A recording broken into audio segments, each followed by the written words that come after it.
છોટાઉદેપુર જિલ્લા કાનૂની સેવા સત્તા મંડળ છોટાઉદેપુર દ્વારા જિલ્લા મથકે તથા તેના તાબા હેઠળના તમામ ન્યાયાલયોમાં લોક અદાલતનું આયોજન કરવામાં આવ્યું. નેશનલ લીગલ સર્વિસીસ ઓથોરિટીની સૂચના તેમજ ગુજરાત રાજ્ય કાનૂની સેવા સત્તા મંડળ અમદાવાદના માર્ગદર્શન હેઠળ તારીખ 14/12/2024ના રોજ જિલ્લા ન્યાયાલય છોટાઉદેપુર તથા તેના તાબા હેઠળના તમામ ન્યાયાલયમાં ચેરમેન તથા પ્રિન્સિપલ ડિસ્ટ્રિક્ટ જજ છોટાઉદેપુર M.J. પરાશર સાહેબના અધ્યક્ષસ્થાને તથા ફૂલ ટાઈમ સેક્રેટરી J.D. સોલંકીના માર્ગદર્શન હેઠળ નેશનલ લોક અદાલતનું આયોજન કરવામાં આવ્યું હતું, જેમાં સિવિલ તથા ક્રિમિનલ કેસો મળી એમ કુલ 792 કેસોના લોક અદાલતમાં સમાધાનથી સુખદ નિકાલ કરવામાં આવે છે તથા સ્પેશિયલ સિટિંગથી કુલ 4129 કેસો નિકાલ કરે છે. વધુમાં બેંક, MGVCL તથા RTOના ચલણ એમ કુલ 1277 પ્રિલિટિગેશન કેસોનો નિકાલ કરવામાં આવ્યો હતો. Bureau report Rehan Patel, Chhota Udepur.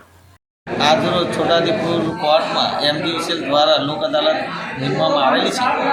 એમાં 500થી ઉપર ગ્રાહકોને નોટિસો આપવામાં આવેલી અને ગ્રાહકોનો પ્રત્યુત્તર સારો છે અને કમસે કમ 100% કામ થાય અને ગ્રાહકો ઘણા બધા આવેલા છે એ અમારી ઈચ્છા છે.